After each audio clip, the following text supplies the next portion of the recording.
Welcome students. आज या व्हिडिओमध्ये आपण टेक्स्टबुकमधला फायनल अकाउंट्सचा प्रॉब्लेम नंबर 4 डिस्कस करणार आहोत. या प्रॉब्लेममध्ये तुम्हाला मीरा आणि माधवचा ट्रायल बॅलन्स दिलेला आहे आणि त्याचा तुम्हाला फायनल अकाउंट्स प्रिपेअर करायला सांगितलेलं आहे. ट्रायल बॅलन्सचं पोस्टिंग आधी बघूया. Debit balance is first. So stock दिलेला आहे. ओपनिंग स्टॉक आपण पोस्ट करणार आहोत ट्रेडिंग अकाउंटच्या डेबिट साईडला. डेटर्स आणि bills receivable balance sheet asset side. Purchase trading account debit side. Returns जे असतात ते परचेस किंवा सेल्स रिटर्न तुम्हाला ट्रायल बॅलन्समध्ये दिलेलं असतं. जर परचेस रिटर्न सेल्स रिटर्न असं मेन्शन केलेलं नसेल तर लक्षात असं ठेवायचं की डेबिट साईडला जे रिटर्न्स दिलेले असतात ते सेल्स रिटर्न असतात. ते सेल्समधून तुम्हाला मायनस करायचे आहेत. आणि क्रेडिट बॅलन्स म्हणून जे रिटर्न्स दिलेले असतात ते परचेस रिटर्न्स असतात जे तुम्हाला परचेसमधनं मायनस करायचे असतात. ट्रायल बॅलन्समध्ये जर परचेस आणि सेल्स रिटर्नच्या अमाऊंट आलेल्या असतील तर तुम्हाला परचेस आणि सेलच्या अमाऊंट इनर कॉलममध्ये पोस्ट करून त्याच्यामधनं हे रिटर्न्स मायनस करून नेट अमाऊंट आउटर कॉलमला लिहायची आहे. इथे हे जे रिटर्न्स आहेत ते सेल्स रिटर्न आहेत. सो सेल्स अमाऊंट तुम्ही इनर कॉलमला लिहिणार आहात आणि त्याच्यामधनं हे रिटर्न्स मायनस करणार आहात. कॅरेज इनवर्ड ट्रेडिंग डेबिटला पोस्ट होईल. Carriage outward profit and loss अकाउंटच्या डेबिट साईडला पोस्ट होणार आहे. Motor vehicle balance sheet asset side. General expense export duty advertisement आणि प्रिंटिंग अँड स्टेशनरी या चारही गोष्टी प्रॉफिट अँड लॉस अकाउंटच्या डेबिट साईडला पोस्ट करायच्या. यापैकी ॲडव्हर्टाइजमेंटला हिडन ॲडजस्टमेंट आहे जी आपण नंतर डिस्कस करणार आहोत. ड्रॉइंग्स मीरा आणि माधवचं जे दिलेलं आहे ते जर तुम्ही कॅपिटल अकाउंट करणार असाल तर कॅपिटल अकाउंटच्या डेबिट साईडला दाखवायचं आहे. आणि जर कॅपिटल अकाउंट न करता calculation directly balance sheet liability साईडला करणार असाल तर कॅपिटलची जी त्यांची अमाऊंट आहे ती तुम्हाला इनर कॉलममध्ये लिहून त्याच्यामधनं या ड्रॉइंग्सच्या अमाऊंट मायनस करायच्या आहेत. लीज होल्ड प्रिमायसेस कॅश आणि फर्निचर या तिन्ही गोष्टी तुम्हाला असेट साईडला पोस्ट करायच्या आहेत. आता क्रेडिट बॅलन्सेस बघूया.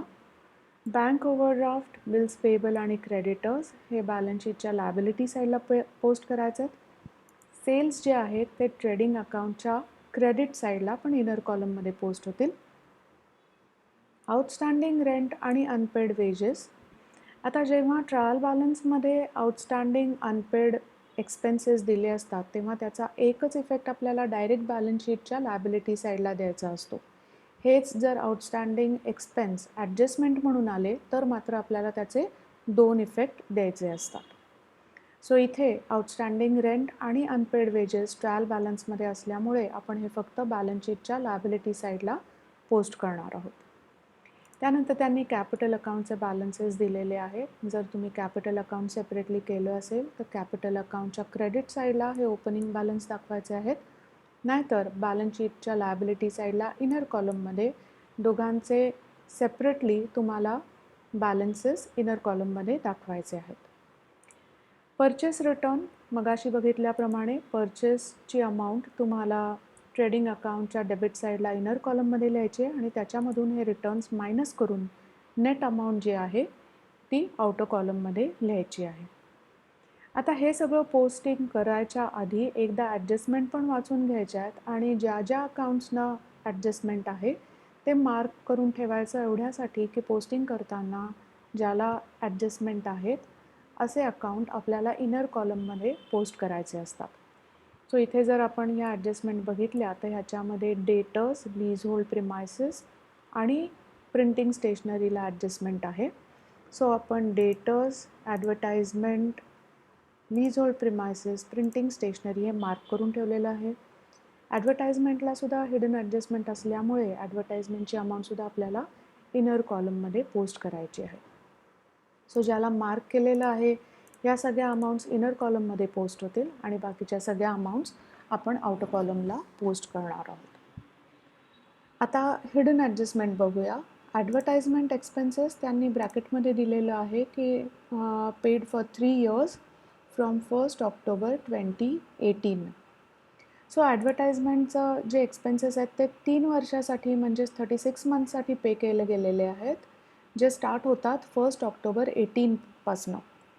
सो करंट इयरला जर आपण बघितलं तर 1 ऑक्टोबर 18 टू 31 मार्च 2019 म्हणजे फक्त 6 महिन्याचे एक्सपेन्सेस हे करंट इयरचे एक्सपेन्सेस आहेत.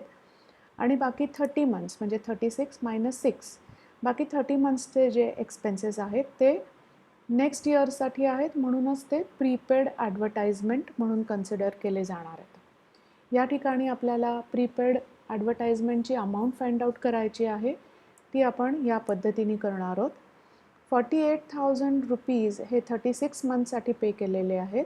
सो 30 मंथसाठी किती ते कॅल्क्युलेट करण्यासाठी 4,800 डिवायडेड बाय 36 इंटू 30 हे कॅल्क्युलेशन करून आपल्याला प्रीपेड ॲडव्हर्टाइजमेंटची अमाऊंट फाइंड आउट करायची, जी आहे 4,000 रुपीज.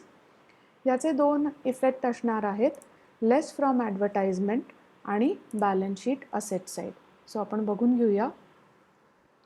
ॲडव्हर्टाइजमेंटची अमाऊंट आपण प्रॉफिट अँड लॉस अकाउंटच्या डेबिट साईडला इनर कॉलममध्ये लिहिली आहे. त्याच्यामधनं आपण हे प्रीपेड 4,000 मायनस केले आणि ही अमाऊंट आता आपण बॅलन्स शीटच्या असेट साईडला आउटो कॉलमला दाखवलेली आहे. बाकीचे ॲडजस्टमेंट पण बघून घेऊया. क्लोजिंग स्टॉकचे दोन इफेक्ट असतात, ट्रेडिंग क्रेडिट आणि बॅलन्स शीट असेट. सो इथे आपण बाय क्लोजिंग स्टॉक 32,000 आणि क्लोजिंग स्टॉक असेट साईडला आउटो कॉलममध्ये 32,000 या पद्धतीने दाखवलेला आहे. डेटर्सला दोन ॲडजस्टमेंट आहेत, प्रोव्हिजन फॉर डाऊटफुल डेट्स आणि provision for discount on debtors. So या दोन्हीचा इफेक्ट कसा द्यायचा ते बघूया. डेटर्सची अमाऊंट आपण इनर कॉलममध्ये लिहिलेली आहे. त्याच्यामधनं पहिल्यांदा आपण provision for bad debts minus करणार आहोत 2,000 रुपीज. हे मायनस केल्यानंतर जी अमाऊंट येते ती आहे 78,500. या अमाऊंटवर आपल्याला 3% कॅल्क्युलेट करायचं आहे, जे आहे 2355.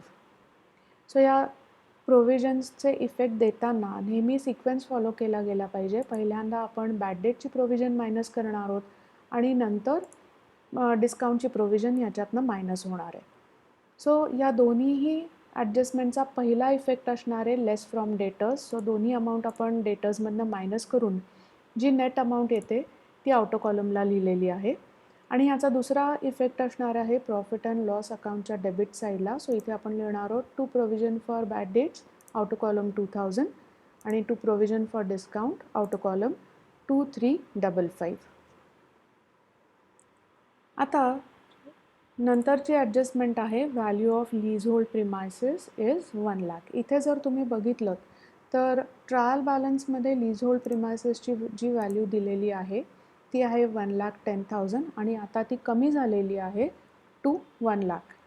सो हे दाखवताना आपल्याला लीज होल्ड प्रिमायसेस पहिल्यांदा इनर कॉलममध्ये लिहून घ्यायचं आहे 1,10,000 आणि आता जी करंट व्हॅल्युएशन त्यांनी ॲडजस्टमेंटमध्ये दिलेलं आहे ते आपण आउटर कॉलममध्ये लिहिणार आहोत आणि या दोनमधला जो डिफरन्स आहे ते डेप्रिसिएशन म्हणून आपल्याला दाखवायचं आहे. So lease hold premises inner कॉलममध्ये आपण दाखवलं 1,10,000 लेस डेप्रिसिएशन 10,000 आउटर कॉलममध्ये 1 लाख. आता हे जे 10,000 आपण ह्याच्यातनं कमी केले आहेत ॲज डेप्रिसिएशन, त्याचा दुसरा इफेक्ट असणार आहे प्रॉफिट अँड लॉस अकाउंटच्या डेबिट साईडला. सो इथे आपण दाखवणार आहोत टू डेप्रिसिएशन 10,000. त्यानंतर शेवटची जी ॲडजस्टमेंट आहे ती आहे outstanding printing and stationery ₹500. So printing and stationery जे 1,200 रुपये आहेत ते आपण आधी इनर कॉलममध्ये लिहून घेतलेले आहेत.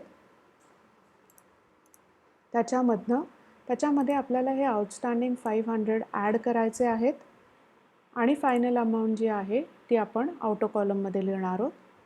हे जे आउटस्टँडिंग एक्सपेन्सेस आहेत ते आपल्याला बॅलन्स शीटच्या लायबिलिटी साईडला दाखवायचे आहेत. मगाशी आपण जसं बघितलं तसं हे आउटस्टँडिंग रेंट आणि वेजेस ऑलरेडी आपण बॅलन्स शीटच्या लायबिलिटी साईडला पोस्ट करणार आहोत. तिथेच आपण हे प्रिंटिंग अँड स्टेशनरी दाखवून टोटल आउटस्टँडिंग एक्सपेन्सेस जे आहेत ते आउटर कॉलमला दाखवलेले आहेत. आता या सगळ्या पोस्टिंग आणि ॲडजस्टमेंट झाल्यानंतर आपण ट्रेडिंग अकाउंट क्लोज करणार आहोत. ट्रेडिंग अकाउंट क्लोज करताना ट्रेडिंग अकाउंटच्या डेबिट साईडची क्रेडिट साईडची टोटल घेऊन ते कंपेअर करायची आहे आणि त्यातला डिफरन्स फाइंड आउट करायचा आहे. जेव्हा क्रेडिट साईडची टोटल जास्त असेल तेव्हा जी रिझल्टंट अमाऊंट असते किंवा डिफरन्स असतो त्याला आपण ग्रॉस प्रॉफिट असं म्हणतो. या ठिकाणी क्रेडिट साईडची टोटल आहे 3,56,000. याच्यामधनं आपण डेबिट साईडची टोटल मायनस करणार आहोत जी आहे 2,35,500.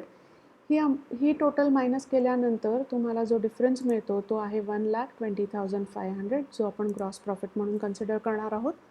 हा ग्रॉस प्रॉफिट तुम्हाला प्रॉफिट अँड लॉस अकाउंटच्या क्रेडिट साईडला दाखवायचा आहे.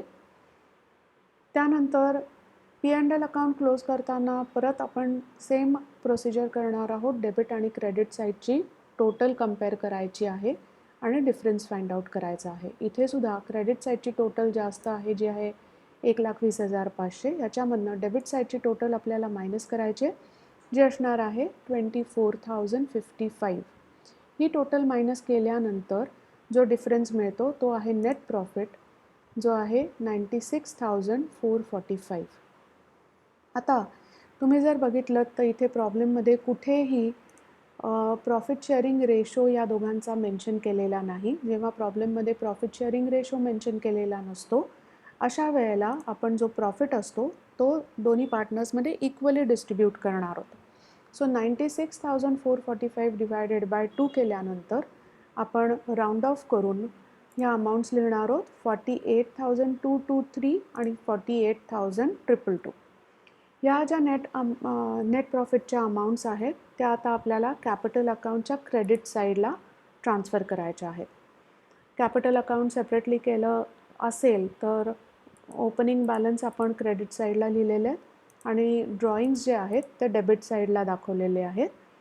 आता प्रॉफिट अँड लॉस अकाउंटचा बॅलन्स जेव्हा आपण इथे ट्रान्सफर करू त्याच्यानंतर आपल्याला कॅपिटल अकाउंट क्लोज करून जो काही क्लोजिंग बॅलन्स आहे तो बॅलन्स शीटमध्ये ट्रान्सफर करायचा आहे. इथे कॅपिटल अकाउंट क्लोज केल्यानंतर मीराचा क्लोजिंग बॅलन्स तुम्हाला मिळणार आहे 1,19,723 जो आपण इथे लिहिला आहे आणि माधवचा क्लोजिंग बॅलन्स आहे 1,21,222 जो आपण इनर कॉलममध्ये लिहून या दोन्हीचीही टोटल आउटर कॉलममध्ये लिहिलेली आहे. आता तुमचं कॅपिटलचंही कॅल्क्युलेशन झाल्यानंतर बॅलन्स शीटची असेट आणि लायबिलिटीची टोटल घ्यायची आहे विच शुड टॅली. या प्रॉब्लेममध्ये बॅलन्स शीटची टोटल तुमची येणार आहे 3,30,445.